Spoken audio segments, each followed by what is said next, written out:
partir de agora, para depois disponibilizar para vocês. Então, vamos dar continuidade à nossa conversa da quarta-feira, né? A conversa,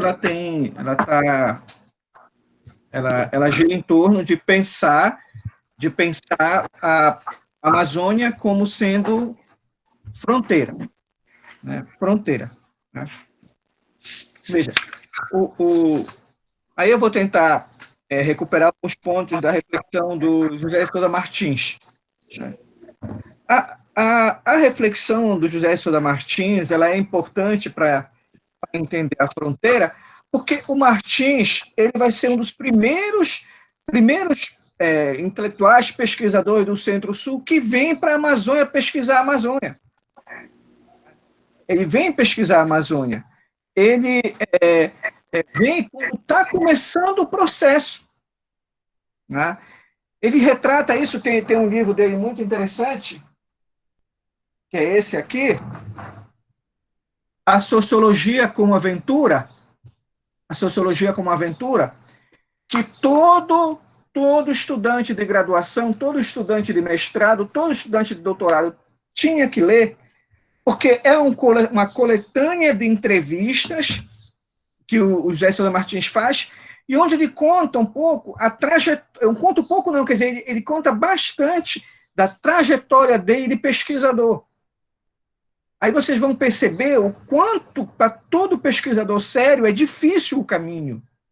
É difícil o caminho, né? E aí, o José Sousa Martins, ele é um dos intelectuais que mais conhece a Amazônia, que de mais de perto acompanhou a Amazônia. O José Sousa Martins deu aula para Dorothy Steng, José Sousa Martins, curso de formação. Tá? José Sousa Martins, ele vai conhecer muito de perto Jean Bett. Tá? Ele vai dedicar um livro dele, vai dedicar, se não me engano, O Sujeito Oculto, ele vai dedicar o Jean Bett. Tá? E aqui o José Sousa Martins, ele vai mostrar como é que ele arranjou dinheiro do próprio bolso para vir para a Amazônia quando os grandes projetos estavam chegando. Né? Quando ele não tinha apoio de CAPES, de CNPq, de nada, ele arranja do próprio bolso, ele se desloca para a Amazônia para vir observar as coisas. Então, os livros dele, eles são recheados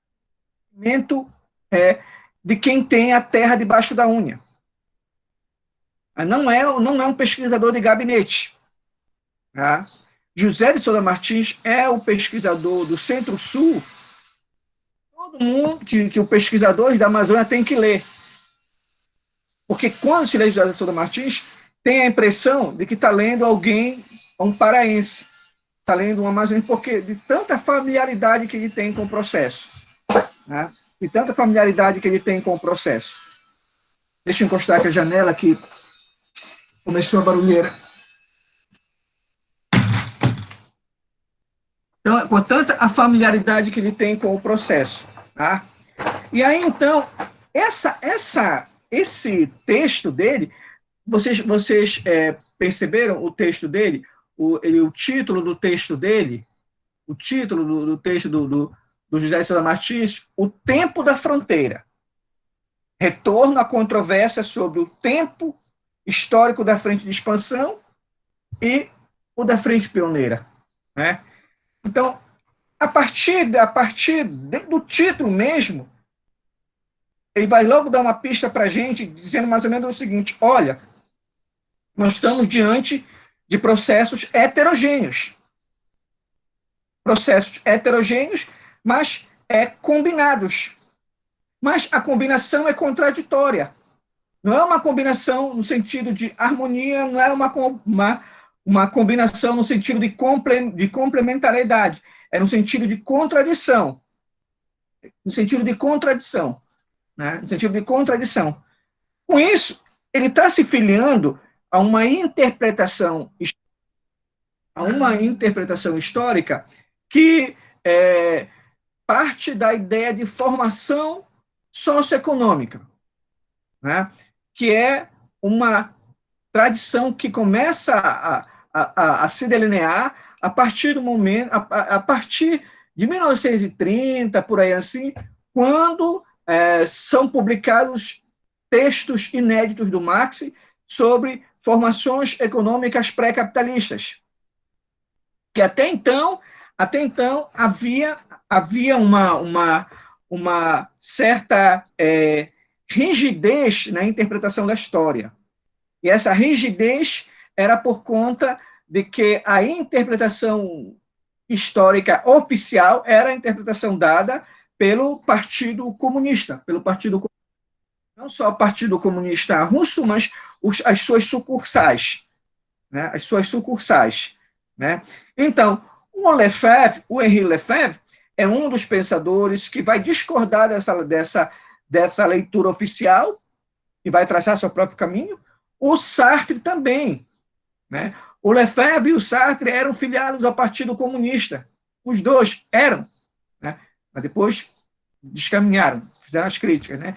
O Sartre, quando ele faz crítica à razão dialética, ele faz uma crítica dessa interpretação linear da história, tá? Muito próxima a uma tradição kantiana, que diz, olha, no começo era o comunismo primitivo, depois foi o escravismo, depois foi o feudalismo, depois foi o capitalismo, chega no socialismo e vai chegar no comunismo. Então, essa linearidade aí, ele vai criticar. Ao criticar essa linearidade, ele vai dizer que numa sociedade capitalista, nem tudo é capitalismo. Que numa sociedade capitalista, há heterogeneidade. Que numa sociedade capitalista, o capitalismo, ele hegemoniza, mas ele não homogeneiza. É esse o paradigma, esse é o pano de fundo que está no raciocínio do Martins quando ele escreve O Tempo da Fronteira, quando ele escreve a controvérsia dos tempos da fronteira. Porque ele reconhece que na Amazônia, mesmo ela inserida numa economia mundial, mesmo ela inserida numa economia mundial hegemonizada pelo capitalismo, mesmo assim não quer dizer que em todos os rincões da Amazônia se desenvolva tão e somente um tipo de relação, que é a relação capitalista. Tá? Então, a ideia de fronteira enquanto encontro e desencontro de temporalidades é o instrumento analítico que o Martins constrói para operacionalizar a ideia de formação socioeconômica. Isto é, numa formação socioeconômica, eu tenho vários modos, várias relações sociais, vários estilos de propriedade, várias naturezas de apropriação da natureza, né? Eu tenho várias relações sociais, várias maneiras de se apropriar da natureza, várias formas de propriedade, várias formas de relação de produção. Tá? Mas quem hegemoniza é aquela relação legitimada pelo Estado. O Estado não legitimiza relação de compadrio, relação de meieiro, ele não legitimiza trabalho infantil, ele não legitimiza troca de dias, ele não legitimiza mutirão. O que é que legitimiza? Relação capitalista, com carteira assinada, etc. Tá? Então, por isso que ele vai começar a reflexão dele colocando que a América Latina, né, isso ele vai escrever na década de 80, esse texto, mais ou menos, né, mas ele vai mostrar que na América Latina, a Amazônia, né, ainda aparece como uma grande fronteira, né, como uma grande fronteira, um lugar de encontros e desencontros, né, encontros e desencontros, né, onde prevalece tensão, disputa, conflito e violência. Entendeu? Por quê? Porque são formas societais muito diversas que se encontram. Não somente diversas, mas antagônicas. Não somente antagônicas, mas excludentes. Excludentes. Então, são essas formas antagônicas e excludentes que desenham a fronteira. Né? Que desenham a fronteira. Tá? Então, por isso que a Amazônia, ela aparece como a grande fronteira. Tá? A gente não adjetiva essa fronteira, né? Mas, no primeiro momento, a gente concebe a fronteira como o quê? Como ele diz assim, a teoria da fronteira é, no meu modo de ver, basicamente um desdobramento da teoria da expansão territorial do capital. Tá? O capital é uma relação social mediada por terra, ou mediada por dinheiro, ou mediada por comércio, ou mediada por indústria. É uma relação social. Capital é uma relação social. Ninguém pega capital. É uma relação social. É uma relação social. E dentro da relação social, ele precisa de recursos naturais, seja água, seja terra, seja madeira, seja minério. Né? Recursos naturais quer dizer, ele precisa de algo que ele não criou, de algo que antecedeu ele. Ele precisa de se apropriar da natureza, e o processo de apropriação da natureza vai gerar recurso natural. Né? O processo de apropriação da natureza vai gerar recurso natural. Tá? Então, constantemente, o capital ele precisa se expandir para conseguir novas terras, novas áreas para sua reprodução. Para sua reprodução. Conseguir novas áreas para sua reprodução não quer dizer que essa aqui, onde o capitalismo toca, vira capitalismo. Não é isso. Tá? Não é isso. Senão, nós vamos começar a dizer que só tem um modo de produção no Brasil, que é o capitalismo. E não é verdade. Tá? O capitalismo ele precisa sempre se expandir, quer dizer, ele precisa se generalizar para o mundo, colocar todas as formas societais subordinadas a ele. Mas isso não quer dizer que onde ele toca vira capitalismo, não. Onde ele toca fica subordinado ao capitalismo, isto é, subordinado à reprodução ampliada do capital. Há uma diferença muito grande. Tá? Então, a teoria da fronteira, ela ajuda a entender, como o Martins fala, a expansão territorial do capital, né? Buscando novas áreas, buscando novos mercados, buscando força de trabalho, buscando novos produtos. Sem com isso quer dizer que ele vai tornar aquela área capitalista. Se tudo fosse capitalismo, não existia área, unidade de conservação, não existia reserva legal, não existia terra indígena, não existia território quilombola, não existia floresta. Então, a ideia é subordinar tais relações ao capitalismo e não torná-la área capitalista. Percebeu uma diferença? Né?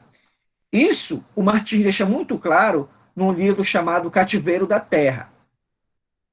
Tá? No Cativeiro da Terra, o Martins ele vai perguntar, ele vai responder mais ou menos o seguinte: o Brasil colonial, no Brasil colonial, havia capitalismo?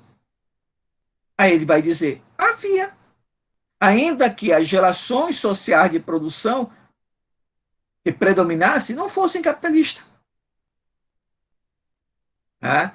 Aí vai pegar, por exemplo, o café, a economia do café, para mostrar que na economia do café, seja no sistema de colonato ou antes seja no sistema de escravo, esses dois sistemas não eram necessariamente capitalistas, mas eles trabalhavam em prol da reprodução ampliada do capital. Tá? Então, com isso, ele está dizendo que numa situação de fronteira é necessário observar os tempos diferentes, os modos de vida diferentes, os calendários de trabalho diferentes, as formas societais diferentes. Diferentes, mas não isoladas. Diferentes, mas não autônomas. Diferentes, mas não desarticuladas. Diferentes, mas inseridas na totalidade. Na totalidade. Então, a totalidade é que ela vai dar a coloração do processo, que ela vai dar a dinâmica do processo. Né? Tá dando para me entender? Tá? Porque assim a gente começa a considerar que a Amazônia, o capitalismo na Amazônia, ele ainda que seja hegemônico, ele convive, é muito heterogêneo, é muito heterogêneo, tá? É muito heterogêneo, tá? Então, você me pergunta, e quando começa a ideia de fronteira? Tá? A ideia de fronteira, se a gente concebe a ideia de fronteira como uma teoria para entender a expansão do capital, a expansão territorial do capital, a gente tem que considerar, então, que a ideia de fronteira ela começa com a própria chegada do colonizador. Né? A chegada do colonizador. Né? E a chegada do colonizador ela é um impulso externo em busca de área. Né? Mas essa busca diária, ainda era muito limitada. Por que é muito limitada? Era limitada por da ação das condições tecnológicas, né? Das condições tecnológicas, né? Das condições tecnológicas. Então, a gente vai ver que quando, desde a chegada do colonizador, a gente vai ver que desde a chegada do colonizador, há um processo, sim, de expansão da fronteira. Aí que vem a pergunta. Quando tem a expansão da fronteira, nós temos a expansão do quê? O Martins vai dizer, olha, a expansão da fronteira é a expansão do heterogêneo. A expansão da fronteira não quer dizer expansão somente do capital. Né? É a expansão de um N conjunto de relações que vão junto. Tá? Porque o movimento da fronteira, o movimento de construção da fronteira, ele não é um movimento homogêneo. E não é um movimento homogêneo. Então, pegando um exemplo, vamos falar, por exemplo, a dendecultura hoje, ou a dendecultura no início do século XXI. Né? A dendecultura a partir do Plano Nacional de Produção de Biodiesel, a partir de 2004. Né? Quando a dendecultura chega com o discurso de fronteira energética ou do biocombustível, né, ela vai se estabelecer sobre um conjunto de áreas antropizadas. Por quem? Pela pecuária. E a pecuária, de antes, se estabeleceu num conjunto de áreas antropizadas por quem? Os madeireiros. Os madeireiros se estabeleceram sobre um conjunto de modo de vida, que qual era? Quilombola, ribeirinho, indígena. Né? No Xingu, o pessoal de Altamira sabe muito bem, a expansão madeireira está umbilicalmente associada à matança indígena. A matança indígena. Né? Você vai expandir a extração de madeira por meio de terra indígena. Né? Então, a expansão da fronteira, ela mexe com vários atores, né?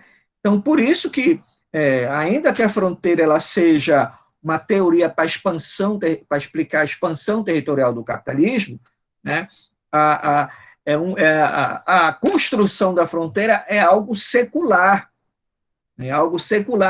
e que envolve sempre deslocamento. Tá? Mas se envolve deslocamento, esse deslocamento é, no mínimo, em busca de duas coisas: terra e força de trabalho. Né? E são as duas grandes fontes de riqueza. A terra é a mãe da riqueza e o trabalho é o pai da riqueza. Então, o deslocamento da fronteira, isto é, a expansão da fronteira, ela é uma expansão que traz necessariamente uma situação de destruição. Né? de destruição do que vai encontrar, né? Então, o madeireiro destrói o indígena, a pecuária, a pecuária se estabelece sob a área antropizada deixada pelo madeireiro, e assim vai. Né? Quer dizer, é um deslocamento de destruição, né? De destruição. E essa destruição, inicialmente, é uma destruição do quadro natural, né? Do quadro natural, quer dizer, a ideia de natureza, ela cede espaço para a ideia de recurso natural. Eu não estou vendo mais uma floresta, eu estou vendo outra coisa. E, aliás, quando eu vejo a floresta, eu vejo um obstáculo. Então, por exemplo, a delegação brasileira, em 72, no primeiro encontro do meio ambiente que foi realizado em Estocolmo, a delegação brasileira, chefiada por um militar, vai dizer em Estocolmo que a floresta era algo que atrapalhava o desenvolvimento. A floresta brasileira era algo que atrapalhava o desenvolvimento e que era preciso devastar para poder desenvolver. Né? É um discurso muito parecido com o que tem hoje, muito parecido. Né? Esse discurso a gente colocou no artigo que vai ser publicado agora, acho que vai sair agora em outubro ou novembro, um artigo chamado Usos e Abusos dos Recursos Hídricos pela Dendricultura. Entendeu? A gente vai sair agora, já foi aprovado, vai ser publicado agora. Né? Então, o discurso era esse, de que a destruição, a primeira destruição é do quadro natural, né? Do quadro natural. Né? A segunda destruição é do modo de vida, seja indígena, seja ribeirinho, seja quilombola. Só que essa destruição, tanto da natureza quanto desse modo de vida, ela se intensificou muito a partir do regime militar. Antes do regime militar, eu não estou dizendo que não havia destruição, que não havia conflito, que não havia morte, que não havia problemas ambientais. Não estou dizendo isso, eu não estou dizendo que foi a partir do regime militar que causou tudo isso, mas eu estou dizendo que a intensificação dos conflitos, na fronteira, a intensificação dos conflitos envolvendo indígenas, envolvendo ribeirinhos, envolvendo camponeses, envolvendo extrativistas, e a morte mesmo deles, né? Essa destruição, ela foi potencializada a partir do regime militar. Por quê? Porque a partir do regime militar, o que o regime militar vai fazer a partir da Operação Amazônica? Né? Ele vai construir a ideia de fronteira baseada no espaço areal. E vai difundir um entendimento da tecnoburocracia que vai dizer que a Amazônia é uma espécie de vazio demográfico e que é preciso investidores de investimentos. Né? Então, se desde a chegada do colonizador em Belém, 1616, desde o momento em que da fundação de Belém, 1616, até 1966, eu tinha 3 séculos e meio, onde ribeirinho, quilombola, indígenas, extrativistas se espalharam pela Amazônia. Se espalharam. 3 séculos e meio. Se espalharam porque era muito difícil para o proprietário de terra demarcar sua terra, sobretudo em área rural, ou em área era difícil demarcar. Né? Então, eles vão se espalhar esses segmentos. O problema é que quando chega 66, começa a chegar os grandes projetos, esses grandes projetos vão demandar 2 coisas: terra, quer dizer, área, e força de trabalho. Né? Então, quem vai planejar Tucuruí vai dizer, olha, o melhor lugar para se estabelecer a hidrelétrica é nessa parte do rio Tocantins aqui, né? Isso vai inundar tal, isso vai... Para eles, aquilo é área. Aquilo ali é área. Aquilo ali não é modo de vida, aquilo ali não é condição espacial, é uma área. Aí o que é que se vai fazer com o reino vegetal, animal e mineral? Vai ter que deletar esse reino vegetal, animal e mineral para se colocar outra coisa. Né? Por isso que a partir de 66 tem os grandes conflitos. Né? Não estou dizendo que não tinha antes, mas agora o conflito, ele, digamos assim, ele ganha um impacto maior, porque há um processo, ao mesmo tempo, um processo de disputa. Aí sim, a fronteira vai ser como sendo sinônimo da chegada do estranho. A chegada do estranho. Né? E aí, então, a fronteira ela vai ser sinônimo não só de destruição, mas vai ser um sinônimo de desenvolvimento. Porque até antes de 66 havia uma espécie de envolvimento. Envolvimento. Né? O lugar conhecia o lugar. Havia a predominância do que o Durkheim chama de solidariedade orgânica. Né? As cidades, geralmente todo mundo conhecia todo mundo conhecia da vida de todo mundo. Né? Então, havia uma espécie de pertencimento à cidade, porque a cidade era sinônimo dos meus parentes, dos meus colegas, dos meus amigos, dos meus conhecidos. A cidade era isso. A cidade era isso. Né? A partir de 66, com a construção dos grandes projetos, né, esses grandes projetos eles trazem fluxos migratórios intensos, que vão demandar intensivas áreas para alojar esse fluxo migratório. Vai demandar comércio para abastecer esse fluxo migratório. Vai demandar uma série de serviços para suprir esse fluxo migratório. Tá? E aí, então, a fronteira ela traz o desenvolvimento. Quer dizer, o lugar passa a ser envolvido com uma lógica que não é mais só do lugar, mas é uma lógica do mundo. E aí, então, a fronteira, ela, sobretudo a partir de 66, ela passa a se configurar como aquilo que a Berta Becker fala, fronteira do mundo. A Amazônia enquanto uma fronteira do mundo. Né? Não é que antes de 64, de 66 ela não fosse, ela é. Tá? A história da Amazônia, a história da Amazônia enquanto fronteira é a história da remodelação da Amazônia em função do exógeno. Do exógeno. Tá? Do exógeno.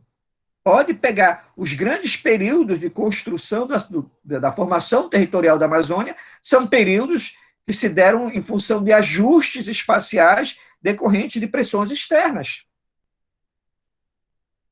De pressões externas. Tá?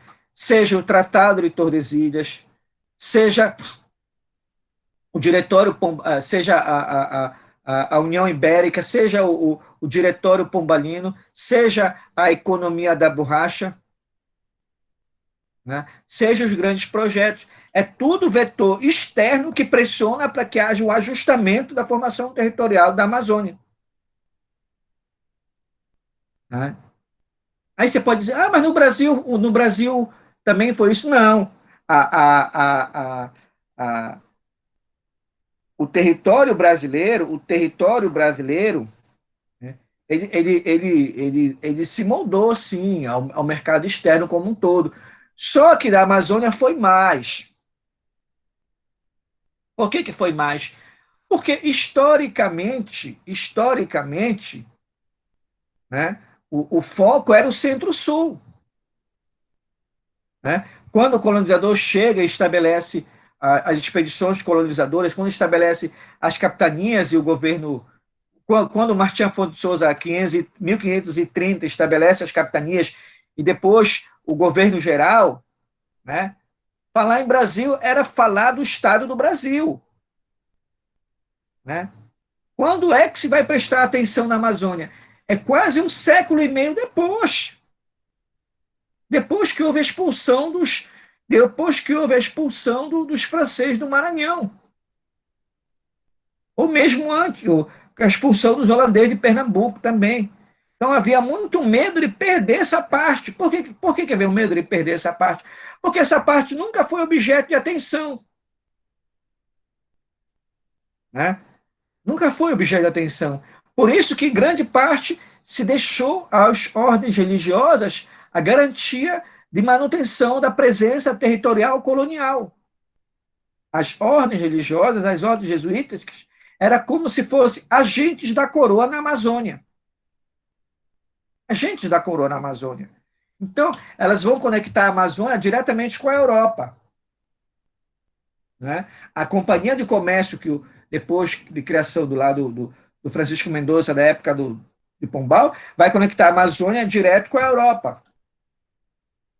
Não vai ter uma conexão da Amazônia direto com o restante do país. Isso só vai ter depois com os militares, ou a partir da construção da Belém-Brasília. Antes disso, não tem. Daí o sentimento que dizem que ela permanece isolada. Não é que ela permanece isolada, ela permanece conectada à Europa. Então, daí a Berta Beck tem razão, ela fala de fronteira mundo. A Amazônia é como a fronteira mundo. Né? Quer dizer, um lugar onde vai estar muito mais conectado ao que acontecia na Europa do que o que está conectado ao que acontecia no centro-sul do Brasil. Né? Do Brasil. Né? Então, a partir de 64, 66, essa fronteira, eu vou ter multiplicado o conflito, porque o grande projeto chega, né? E esses grandes projetos, eles demandam terra e força de trabalho.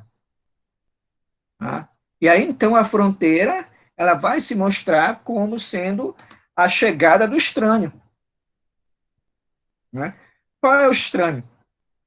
Ele vai chegar com uma outra lógica que não é a lógica do lugar. Aí sim, ele vai promover o chamado desenvolvimento. O lugar, ele passa a ser regido por uma lógica que é externa. Tá? É a lógica externa que vai se impor.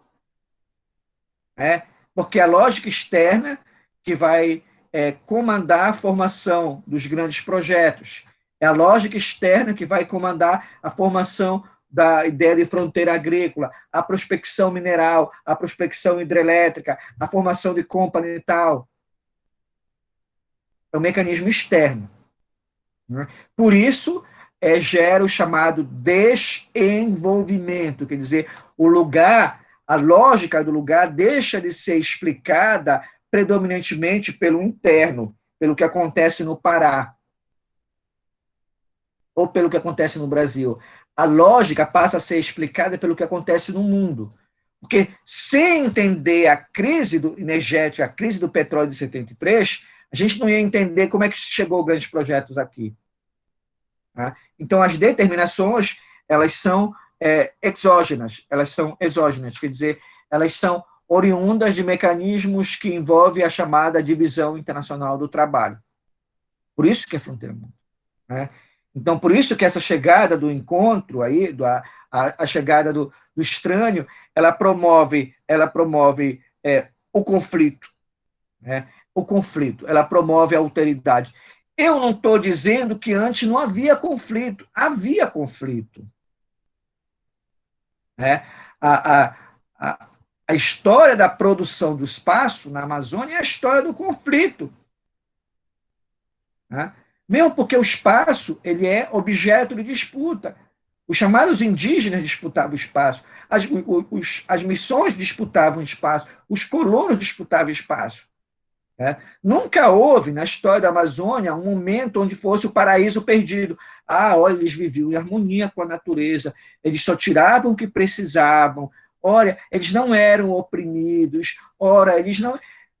Quem fala assim não está falando de ser humano, está falando de santo. Porque se é ser humano, briga. Tá? Porque o conflito ele é inerente ao ser humano. É inerente ao ser humano. Né? É inerente ao ser humano. Todo ser humano gera conflito. Né? E, sobretudo, conflito espacial. Então, os indígenas brigavam muito. Os colonos brigavam muito. Tá?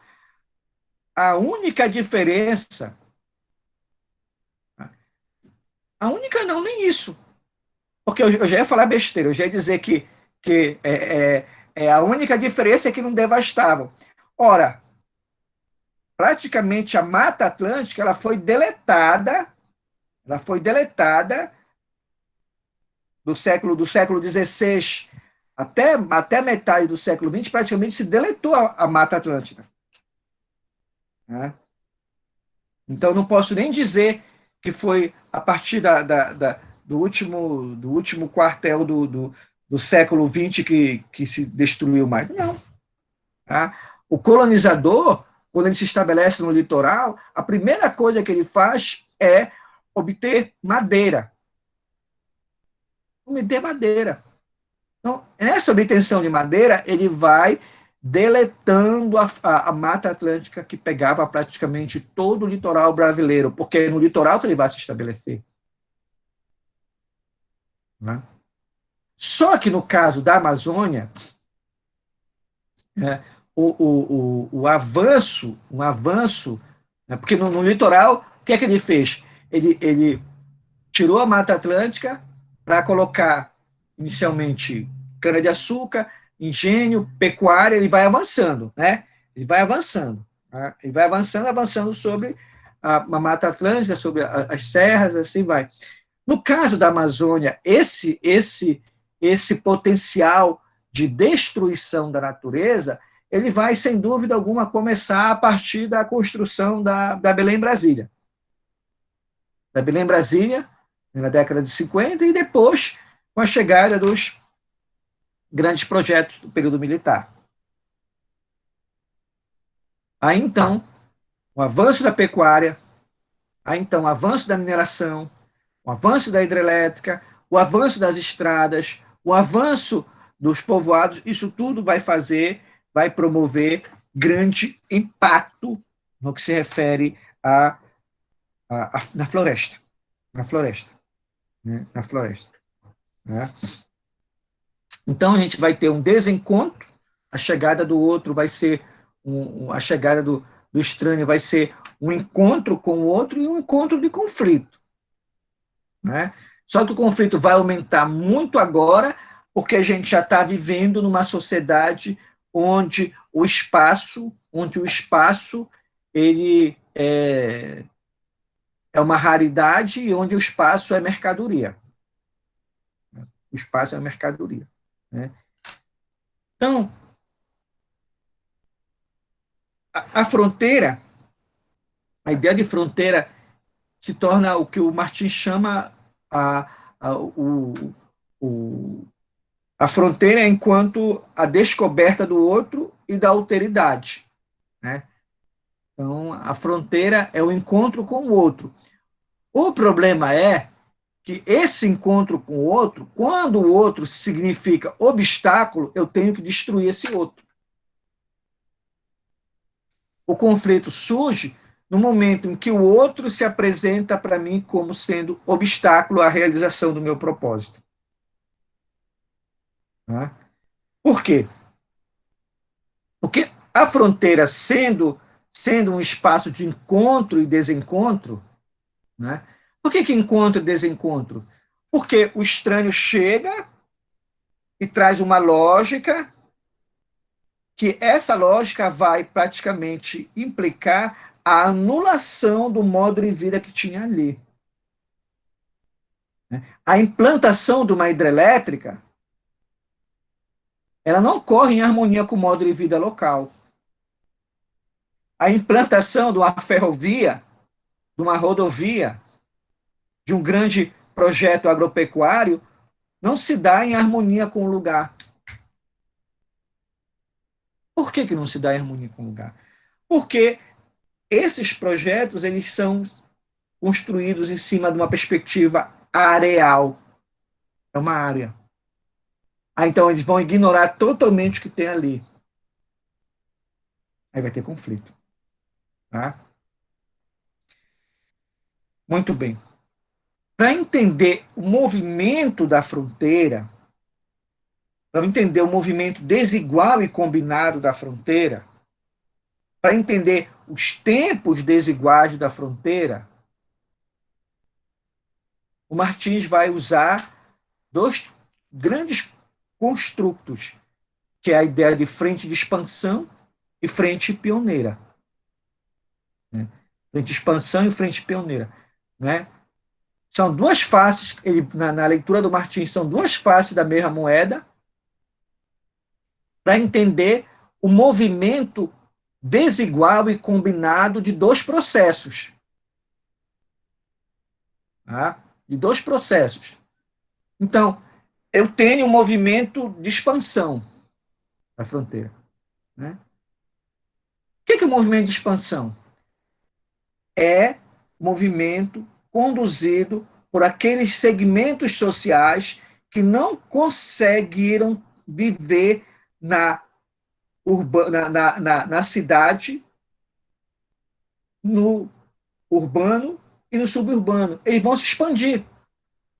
E vão procurar outro canto. Tá? E vão procurar. Então, eles vão estabelecer povoados, eles vão estabelecer localidades, vilas, eles vão adentrar aquela faixa do território ainda não incorporada aos processos de reprodução, não incorporada diretamente aos processos de reprodução do capital. Pensem nas cidades da Amazônia. Pensem. Pensem em Altamira, pensem em Moju, pensem em Garapé-Miri, pensem em Abaetetuba, pensem em Baião, pensem em Juruti, pensem em Santarém, pensem em Marabá, pensem. São cidades que nasceram à margem do rio. Não é? Geralmente, na margem do rio. O rio tem na margem que a cidade se estabelece, logo, as primeiras ruas são comércio. O comércio, a chamada beira. Avançando um pouquinho, é a casa, geralmente, dos donos de comércio. Avançando mais um pouco, é a casa de quem consome, moradores. Avançando mais um pouco, é onde estão a casa daqueles de baixa renda. De modo que, à medida em que tu vai subindo, à medida que tu vai te afastando do rio, à medida que tu vai te afastando do rio, tu vai adentrando para onde? Floresta. Ou, se quiser, tu vai adentrando para o rural, depois... Não, tu vai adentrando para o suburbano, depois tu vai adentrando para o rural, e depois tu vai adentrando para a floresta. Até no rural tem gente, porque o rural é feito de propriedade. Tem gente, que eu quero dizer, tem proprietário no rural. Né? A partir do momento que eu saio da esfera do rural, eu adentro a mata, eu adentro a terra firme, eu adentro a floresta, eu começo a ter a impressão que ali não tem dono. Eu começo a ter a impressão que ninguém conhece. Eu começo a ter a impressão que eu posso me apropriar. Né? Aí, com isso, o que é que eu estou fazendo? Eu estou fazendo a expansão. A expansão do quê? A sociedade de mercado.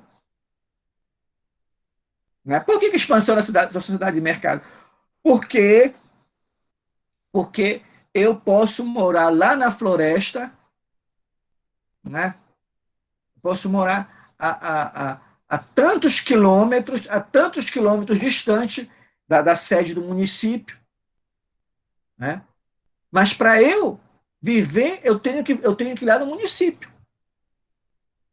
para buscar o que comer, o que vestir, para buscar remédio, para buscar combustível, para buscar munição para minha espingarda, buscar querosene. Nada disso se fabrica da floresta, não é? É isso que se chama a expansão. A expansão. Então, quando eu faço a expansão, eu amanso a floresta, né? Eu retiro a floresta, eu retiro a madeira, eu faço a minha casa, eu faço o meu retiro de farinha, eu faço as minhas plantações de mandioca, eu faço o meu curral para o meu gado, eu vou expandindo, né? Até um dia que alguém aparece e diz, olha, isso é meu, vai ter que sair, né? Mas quando eu digo, isso é meu, tu vai ter que sair, eu não vou mais me dar o trabalho de tirar a floresta. Eu não vou mais me dar o trabalho de amassar a terra. Eu vou apenas me dar o trabalho de estabelecer naquela terra um empreendimento capitalista. Porque a expansão, geralmente as frentes de expansão, são frentes onde se reproduz relação não capitalista. E a frente pioneira, né, é onde se estabelece o movimento da frente pioneira, é onde se estabelece a relação capitalista, é onde se expande o capital. Quantos de nós conhecemos exemplos assim? Não é? O que antes era um povoado de camponeses afastado da cidade, hoje é um bairro da cidade. Não é? Não é assim que funciona? Então, esses dois conceitos que ele vai falar, da frente de expansão e da frente pioneira, é para entender a diversidade histórica do movimento da fronteira. Para entender que quem se desloca para a fronteira inicialmente não é o capital. Né? Não é o capital. Mas é alguém que é fundamental à reprodução do capital, que ele vai amansar a terra.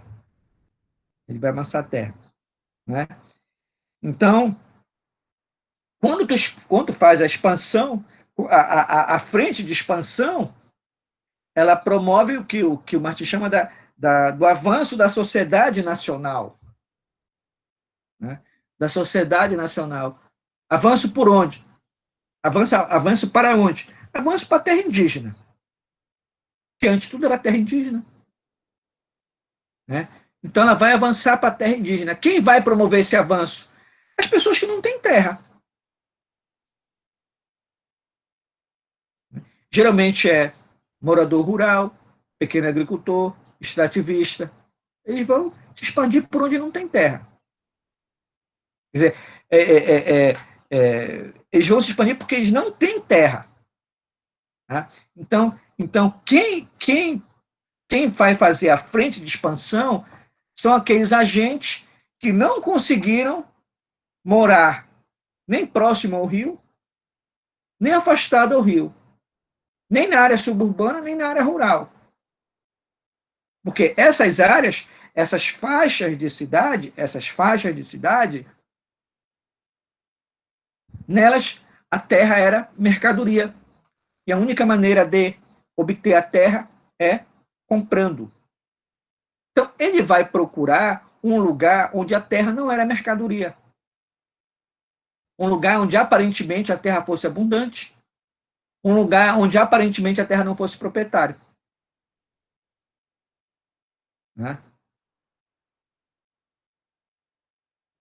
No caso da Amazônia, a coisa é muito mais interessante, porque vocês já repararam, geralmente a cidade ela se estabelece numa margem do rio, não é?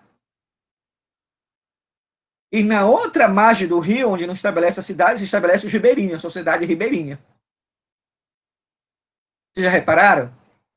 Ou então a cidade se estabelece numa parte do rio, ela vai se estabelecendo, né? E a outra parte onde a cidade não se estabeleceu é a área ribeirinha. Ou então, na outra margem do rio. De modo que o ribeirinho, ele vai morar no lugar onde a terra ainda não era mercadoria, onde a terra ainda não tinha sido reivindicada por um proprietário, ele vai usar a terra. Tá? Então, de certa maneira, também o ribeirinho, ele produz esse processo de expansão da fronteira. Tá? Ele vai morar no lugar do que restou para ele morar. O que restou para ele morar. Tá? O problema é que, ao morar no outro lado do rio, ou na área ribeirinha, aos poucos, ele não vai conseguir suportar isso. Por quê? Porque o ser humano, ele não é um ser individual, ele é um ser social. Né? E a partir do momento em que a técnica, ela passa a adentrar na reprodução do ser social, esse ser social fica dependente da técnica. Então, durante muito tempo, o ribeirinho vai morar na margem do rio e não vai precisar de escola para a reprodução do modo de vida dele. Não vai precisar de querosene.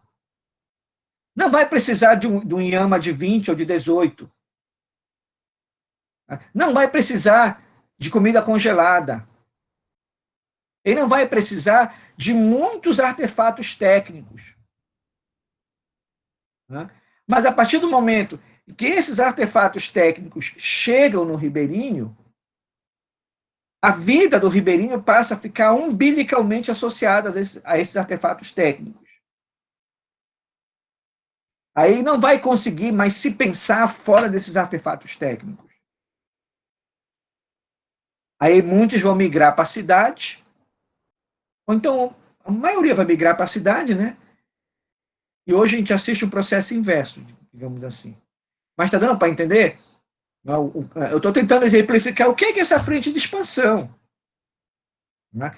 Enquanto frente da expansão da sociedade nacional. Porque Altamira não nasceu com esse tamanho. Abaetetuba não nasceu com esse tamanho. Igarapé-Miri não nasceu com esse tamanho. O tamanho que eu falo, quer dizer, a dimensão espacial não nasceu com esse tamanho. Tá? A ampliação, a expansão da área desses municípios que eu citei são exemplos de frente de expansão. Né? O pessoal de Altamira, se eu for falar de besteira, agora me corrige, mas quando Altamira nasce, ainda ninguém imaginava que um dia fosse existir Castelo dos Sonhos.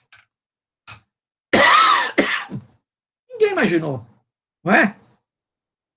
O que é o Castelo dos Sonhos, em relação ao que eu estou falando agora? Ele é frente de expansão. Um dia foi frente de expansão. Não é? Hoje é frente pioneira. Não é verdade? Aí você me corrige, se eu estou, pessoal de Altamira. Então, um dia foi um povoado, hoje é muito mais dinâmico. Estão querendo até se emancipar, né?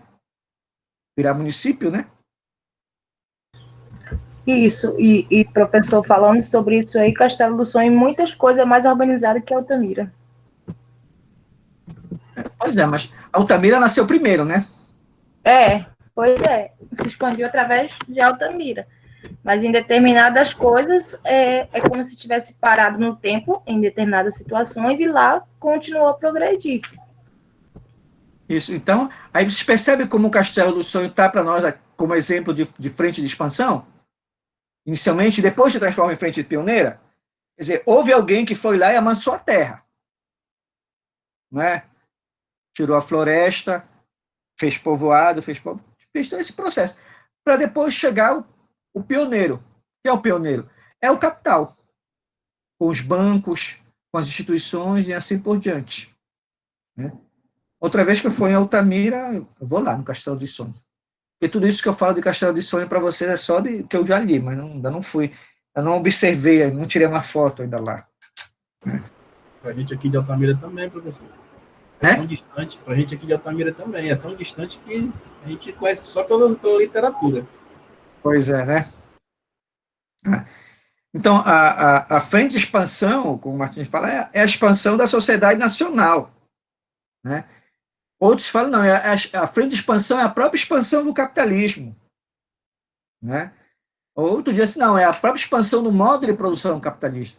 Porque, veja bem, não está dissociado. Não está dissociado, né? Porque antes a frente de expansão era só a frente de... A ideia de frente de expansão ela vai ser construída pela antropologia, né? No caso, o exemplo que ele dá é do Darcy Ribeiro, né? O que é que se vai se expandir? Vai se expandir a civilização, né? Vai se expandir sobre quem?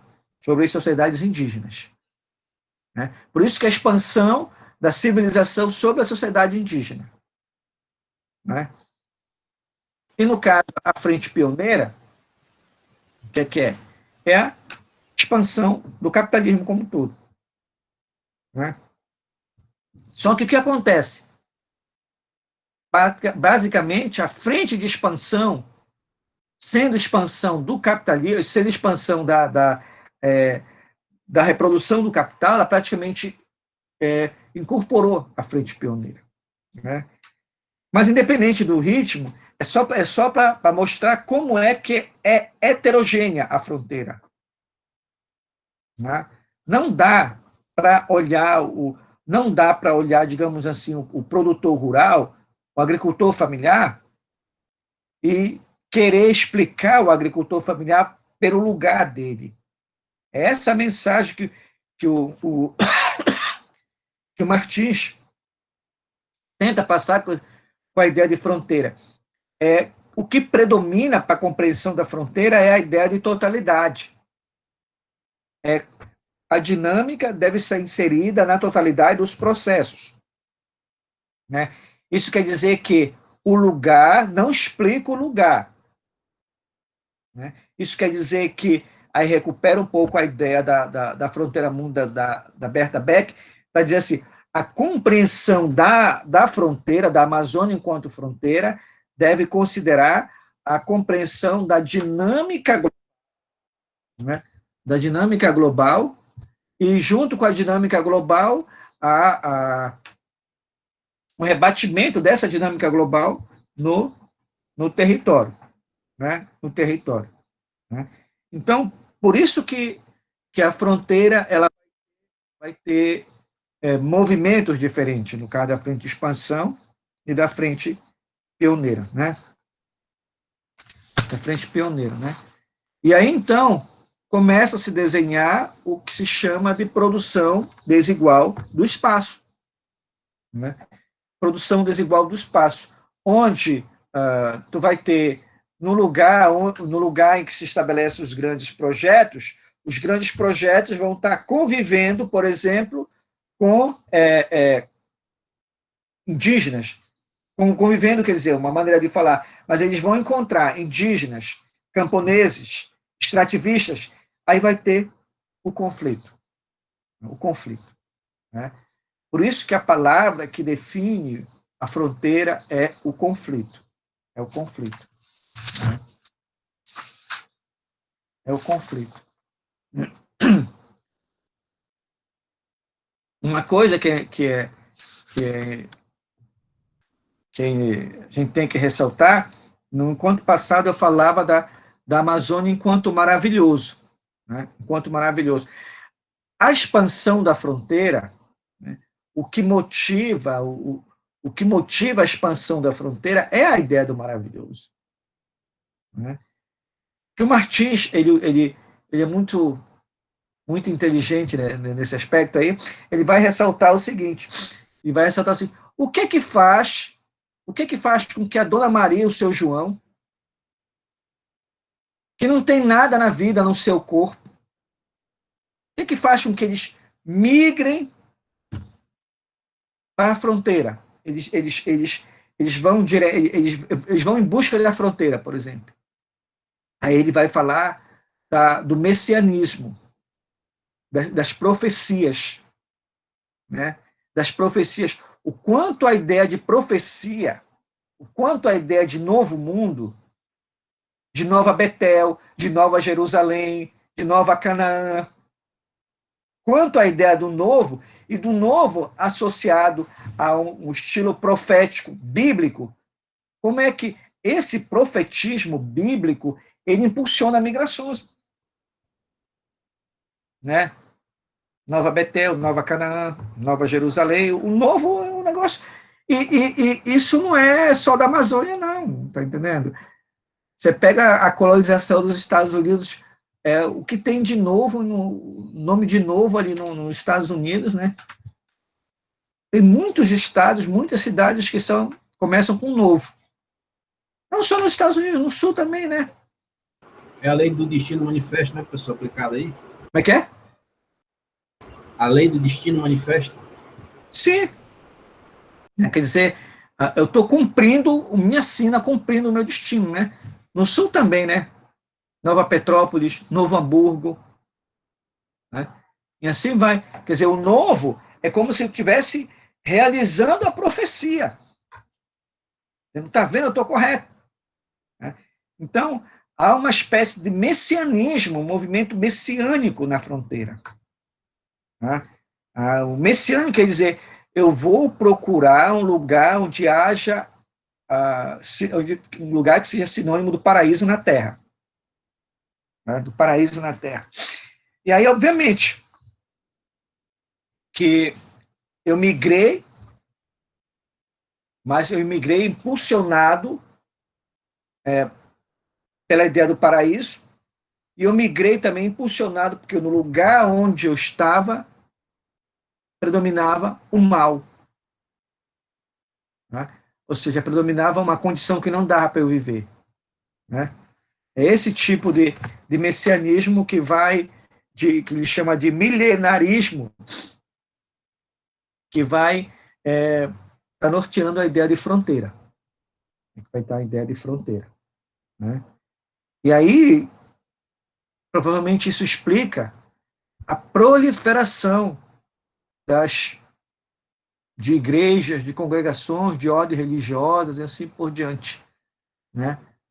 Então, não tem um lugar onde não tem essa presença. Tu vai em assentamento, onde tu for tem essa presença do messianismo enquanto a construção do novo, né? de um novo lugar. Né? Alguma pergunta, gente?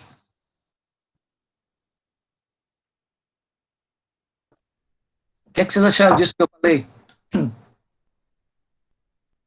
Professor, não. Boa tarde. Boa tarde, Carlos. Professor, na sua exposição sobre fronteira, eu tenho uma parte do texto que eu fiz a leitura que ele fala da parte da metodologia. Ele fala nos geógrafos e fala também nos antropólogos, das interpretações a respeito da fronteira. E fala de algumas fragilidades, fala de alguns equívocos, né? Que repousam essa confusão. Né? Tem um trecho que ele diz lá que diz um equívoco ao falar de fronteira. Ele fala da parte metodológica, ele fala também da orientação, dessa orientação metodológica. Porque quando se fala em fronteira, ele diz da ideia de movimento e da heterogeneidade, do conflito, das contradições, não é isso? E nesses conflitos, nessas contradições, aí há um movimento, há uma dinâmica da sociedade, mas também há uma dinâmica espacial aí, não é isso? E quando se fala nessa orientação metodológica, ele tece algumas críticas a respeito de uma orientação, uma espécie de marxismo autosseriano, que ele até diz que nessa interpretação não há uma dinâmica, há uma espécie de camada desses sujeitos que estão na fronteira, aliás, de modos de produção que estão na fronteira, que não se relacionam, eles parecem estar estanques. E a minha pergunta é isso que dá margem, essa interpretação que dão margem para se afirmar que houve o que eles chamam de feudalismo, algumas interpretações que falam sobre o feudalismo na Amazônia, né? Então,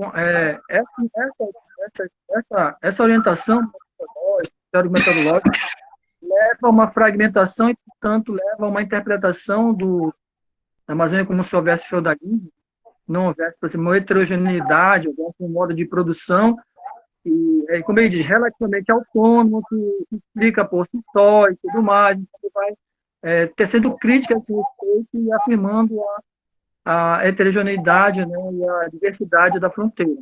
Então, é isso que eu queria dizer, professor. Obrigado. Então, veja bem, como no início da exposição eu estava falando para vocês de onde é a fonte metodológica que o Martins vai se inspirar para construir a reflexão dele sobre fronteira. Né? E a inspiração é o Henri Lefebvre. Né? E a inspiração é a ideia de formação socioeconômica. Né? Então, o que quer dizer? Quer dizer que no mesmo espaço convivem N tipo de relações sociais, N tipo de propriedades, né? N tipos de produção, né, de atividades. Mas isso tudo, eles estão em unidade contraditória, Né? Então, quando se diz que na Amazônia o capitalismo hegemoniza, a gente não está dizendo que em todos os lugares da Amazônia sejam capitalistas. Tá? Por quê? Porque uma coisa é o processo de produção do capital, outra coisa é a reprodução do capital. A produção do capital, ela sempre vai ser capitalista. Agora, a reprodução não. A reprodução, ela envolve N relações, N tipo de propriedade que não são capitalistas. Né? Então, ele se afasta de um pensamento, de um marxismo ortodoxo, que é o marxismo do Althusser. Né? O Althusser, ele era um pensador francês, né, que fez muito sucesso no sentido de divulgação do pensamento do Marx, né, mas era uma divulgação extremamente esquemática. Então, nesse esquema, predominava uma espécie de homogeneidade das coisas. Né?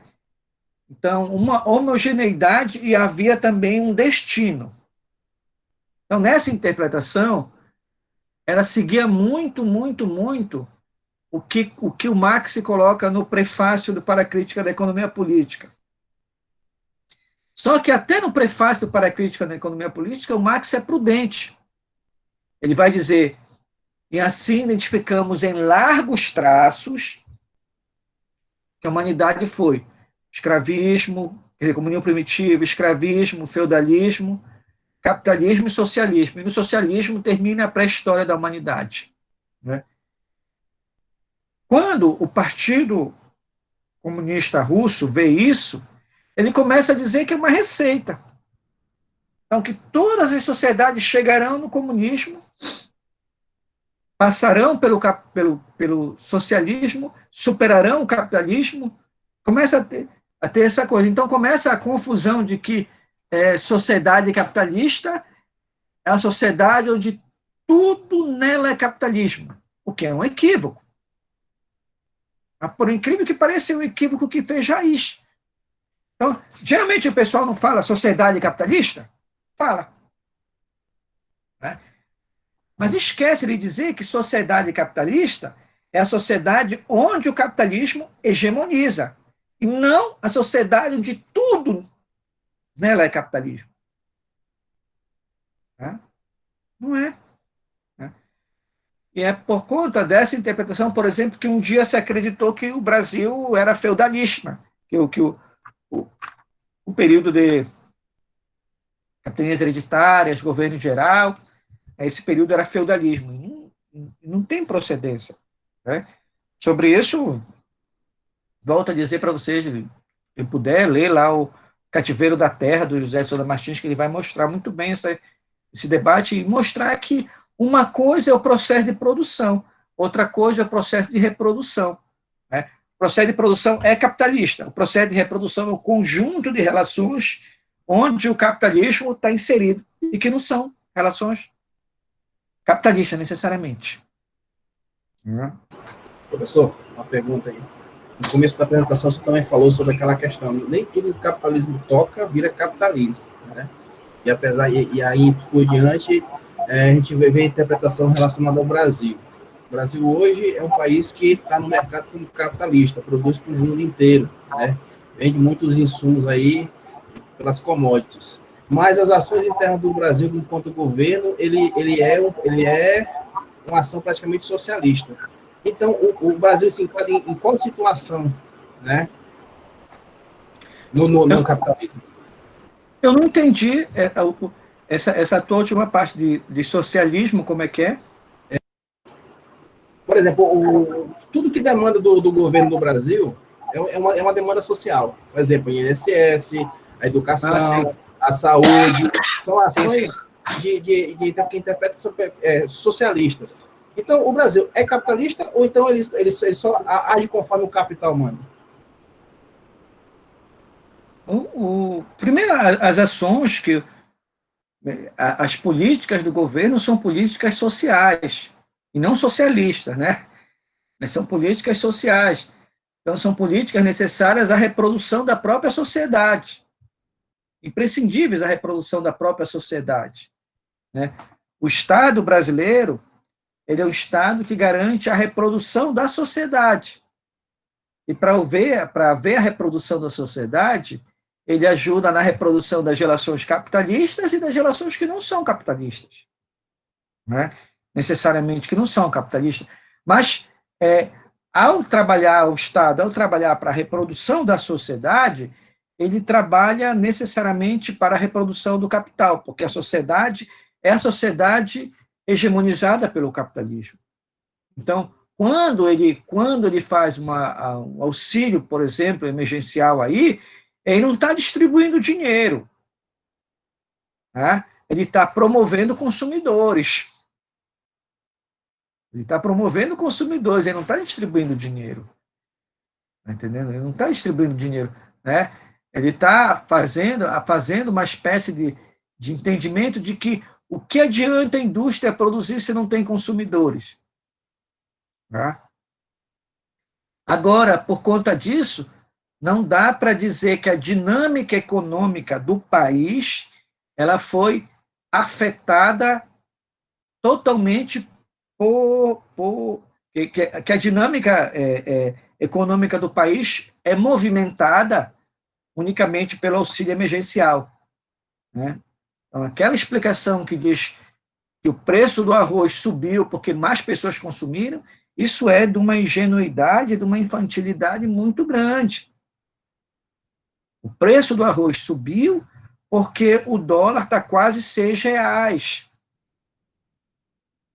Então, o produtor de arroz brasileiro ele prefere vender lá para fora. Estão pagando em dólar. Porque ele compra as máquinas em dólar. Ele compra os insumos em dólar. Então, ele vende para fora. Está entendendo? Ele vende para fora. É uma coisa muito parecida com o pescado na Amazônia.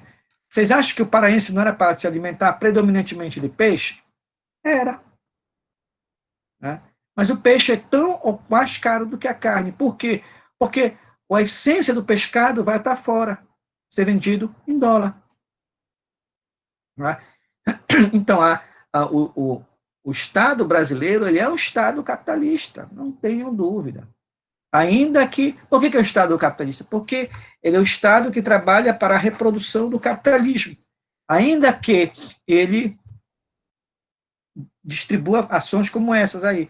As ações sociais do Estado são ações para a reprodução do capitalismo. Né? Nesse aspecto. Né? Alguma pergunta, gente?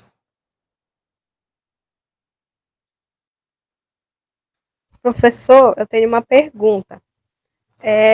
Naquela hora que o senhor falou em relação a Altamira, né, no município de Altamira, ele foi o primeiro povoado, né?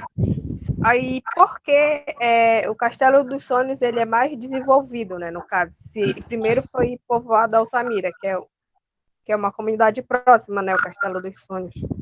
Essa é a minha dúvida. Então, mas aí você, Lu, você de Altamira deve responder isso, né? Se tu me perguntasse bem assim, professor, por que Abaetetuba começou lá pela Vila de Beja e depois Vila de Beja foi esquecida e a outra parte de Abaetetuba prosperou, eu te saberia responder, porque eu nasci e me criei em Abaetetuba, o meu trabalho de conclusão de curso, em grande parte, pegou Abaetetuba. Então, eu podia te explicar por que, que a cidade de Abaetetuba, o centro dela não ficou mais em Vila de Beja, é um povoado bem afastado, Vila de Beja praticamente sumiu, entendeu? Sumiu da importância econômica, né? Só tem importância turística, e o restante, os outros lugares de Abaetetuba cresceu. É uma pergunta para que você está me fazendo agora. Né? Pois é, professor, eu não sou de Altamira. Aí, por isso que eu fiquei com essa dúvida. Professor, posso ajudar um pouquinho nessa questão? Pode explicar aí, Guilherme. O pessoal de Altamira aí. Obrigada. Boa tarde a todos. Eu já tive lá em Castelo de Sonhos e há um tempo atrás, eu tive em Castelo de Sonhos em 2013. E isso pode ser explicado muito pelo que o professor falou sobre a influência do de fora no lugar, né?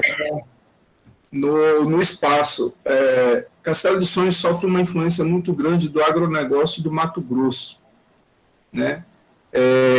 Tanto é que as relações comerciais e políticas lá, elas são muito mais ligadas ao Mato Grosso do que à sede do município como um todo. E isso faz com que as questões culturais, as questões econômicas, elas se distanciem muito de Altamira. O sotaque das pessoas lá é completamente diferente do que a gente observa em Altamira e propriamente nos municípios mais próximos a Belém, né, onde tem um sotaque muito, muito forte, muito característico do paraense. Lá você ouve gente falando porta, portão, porteira, puxando R mesmo, como as pessoas do centro-oeste e do sul. E também as questões, assim, outras questões culturais, né? Lá você não vai ver as pessoas comemorando o Sírio, fazendo maniçoba, tomando tacacá, muito pelo contrário.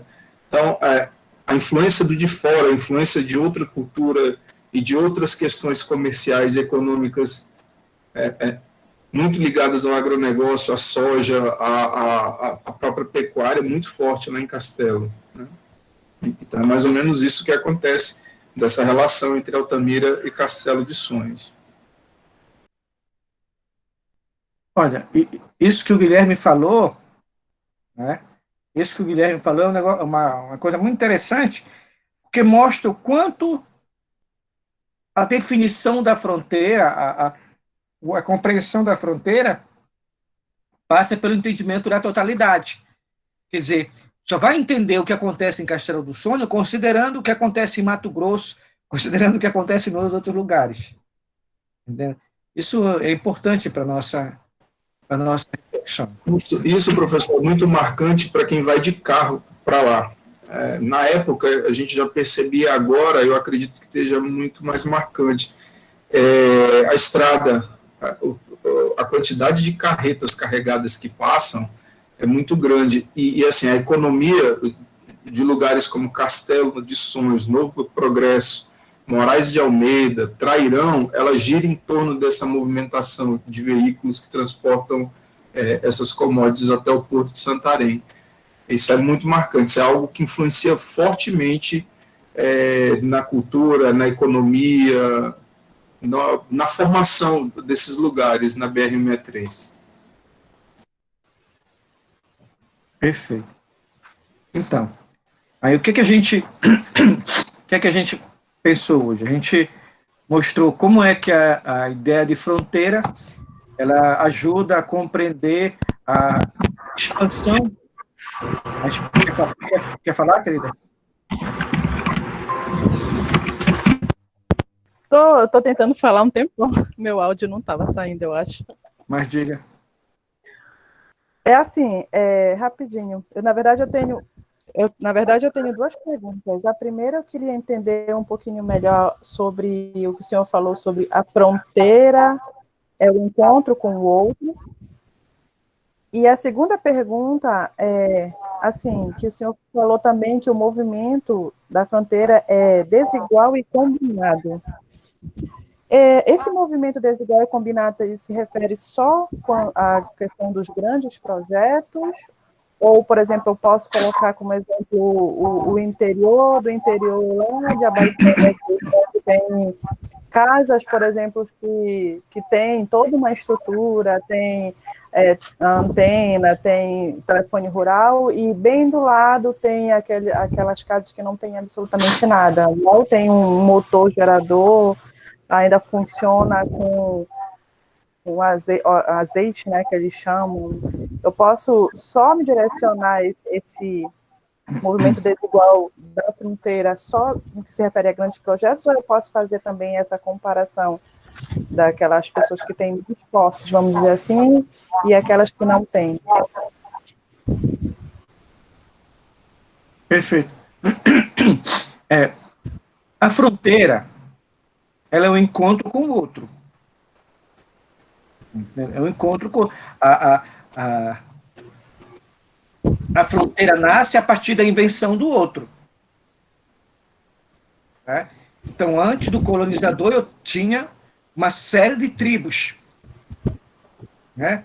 Quando o colonizador chega, o colonizador chama esse outro que ele enxergou de índio. E o índio, por sua vez, dá um nome para o colonizador. Né? Então, houve uma espécie de encontro com o outro. Né? A invenção do outro. Né? Só que no caso da fronteira, isso não é amistoso. Isso é conflitual. Porque o outro chegou, né? O estranho chegou e se estabelece num lugar que não está vazio, que tem vários modos de vida. Mas a chegada desse estranho, ela vai ameaçar, ela vai destruir esses modos de vida. Com maior ou menor intensidade, vai destruir. Né? Então, por isso que ela é um encontro. Né? Mas ela vai destruir por quê? Porque ela vai colocar esses modos de vida subordinados ao tempo hegemônico da fronteira, que é o tempo do capital. Esse destruir não quer dizer necessariamente morte. Esse destruir quer dizer que esse modo ele vai perder a autonomia, ele vai ficar subordinado agora. Certamente que nos próximos encontros a gente vai falar disso, mas certamente que a chegada do estranho, ela vai ocasionar, durante muito tempo, etnocídio e genocídio. Tá? Vai causar etnocídio e genocídio, sem dúvida alguma. Tá? Só que, mesmo causando etnocídio e genocídio, não quer dizer que na fronteira prevalece só um tempo. Tá? É justamente quando na fronteira passa a prevalecer só um tempo, a fronteira acaba. Não é mais fronteira. Porque o outro absorveu, o estranho absorveu o outro. Né?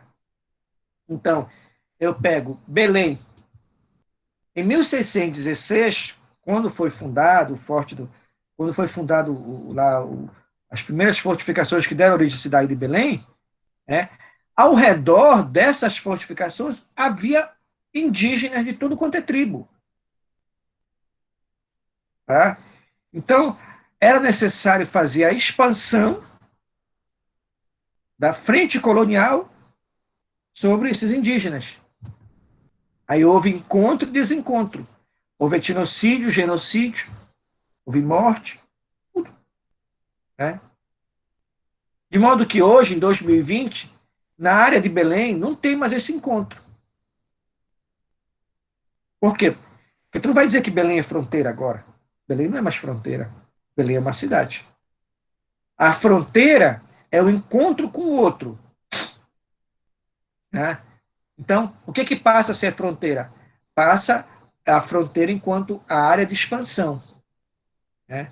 Então, à medida em que a expansão do capitalismo, à medida que a expansão do civilizatório, à medida que a expansão do econômico, ele vai encontrar o outro. Né?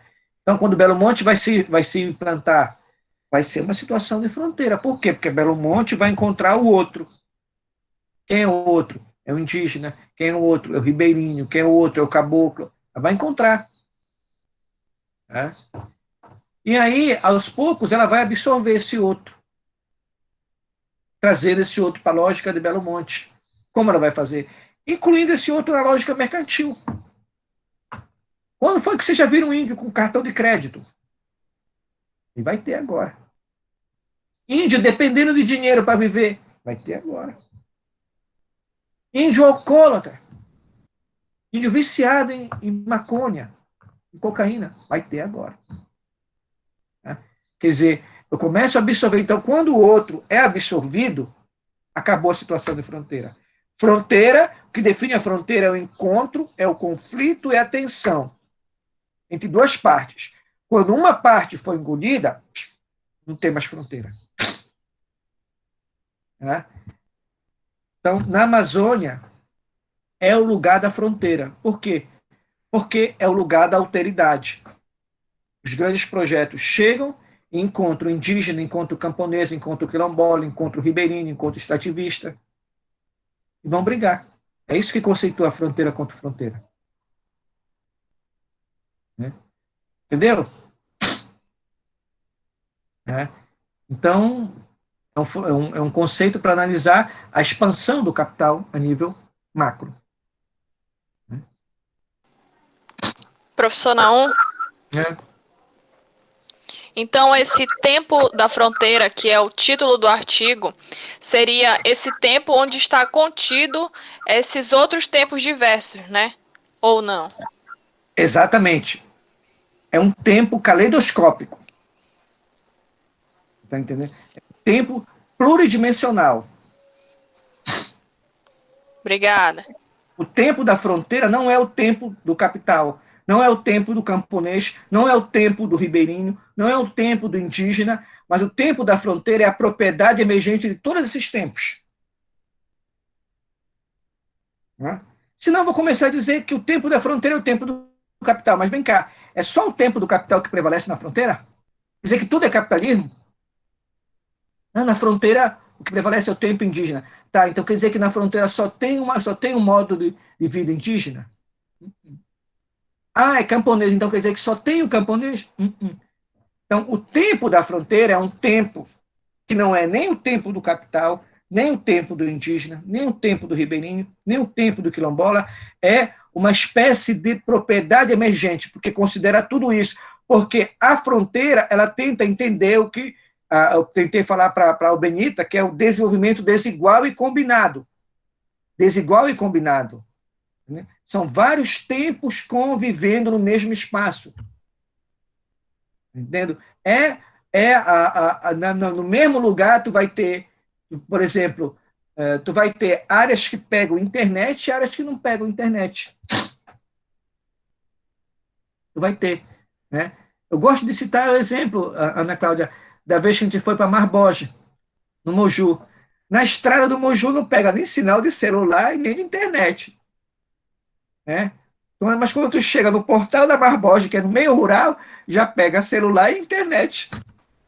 Eu vivo essa realidade há mais de 10 anos lá no interior de Abaeté, sou professora do modular, lá das ilhas. Tem lugar que pega... Não, eu sou professora do modular. Eu moro aqui. Então, tem lugares... Tem lugares que tem internet, tem televisão, pega celular, e tem lugares que a gente parece que está no Lost. Não pega nada. Entendeu? Esse é o tempo da fronteira. Que não se resume, não pode se resumir a uma ação do capitalismo ou uma ação do capital. Por mais que tu fosse capitalista, dá para falar a fronteira capitalista? Dá. O que não dá é para dizer que todas as relações, todos os tempos, todos os modos de vida são capitalistas, só porque ele tocou lá, transformou o capitalismo. Isso não dá. A gente vai estar escorregando naquilo que o autor critica quando ele se refere ao Althusser. Né? Quer dizer que na sociedade capitalista tudo é capitalista? Não. Né? Sociedade capitalista é aquela que hegemoniza o capitalismo, mas não quer dizer que tudo que ocorra ali seja capitalismo. Há uma distinção. E essas distinções são importantes para nós. Por que são importantes? O nome da disciplina é Amazônia, Campo e Território. É para a gente procurar fazer uma leitura geográfica do que é o campo. Porque fazer leitura geográfica do campo é fazer leitura do camponês. Como é que o camponês emerge? A ideia de fronteira que eu estou discutindo com vocês é para ajudar a entender a emergência do camponês. Para depois ajudar a entender a condição espacial camponesa. Para depois ajudar a entender como é que essa condição espacial camponesa é ameaçada pela chegada do estranho. Aí essa condição espacial camponesa vira disputa territorial, que aí entra o conceito do território. Por isso que eu tive que começar pela ideia de fronteira. Para entender ela enquanto espaço do encontro e do desencontro. Alguma pergunta? Dá para seguir dessa maneira, então, né? Aí no próximo encontro, a gente para por aqui, né? No próximo encontro, a gente vou começar a adentrar nesse processo de como é que vai surgir a ideia de campo e de camponês. Vou começar a colocar, né? Mas antes disso, obviamente, eu ainda vou colocar um texto. É um texto que eu escrevi faz algum tempo sobre a representação de Amazônia. Sobre a representação de Amazônia. Eu vou colocar, se não estiver funcionando no SIGA, eu vou colocar no grupo. Tá? No grupo. É um texto, se eu não me engano, é Discurso e Representação. A Amazônia nos planos de desenvolvimento. Eu vou colocar para a gente discutir alguns elementos da ideia de fronteira. Tá? É isso? Então, obrigado pela... Espero que vocês tenham um bom final de semana e a gente se encontra na quarta-feira. Bom? Ótimo. Obrigado, professor. Bom final de semana. Valeu, pessoal. Um abraço, então. Boa, gente. Bom final de semana. Tchau, gente. Boa noite. Tchau. Boa noite. Tchau. Tchau, gente.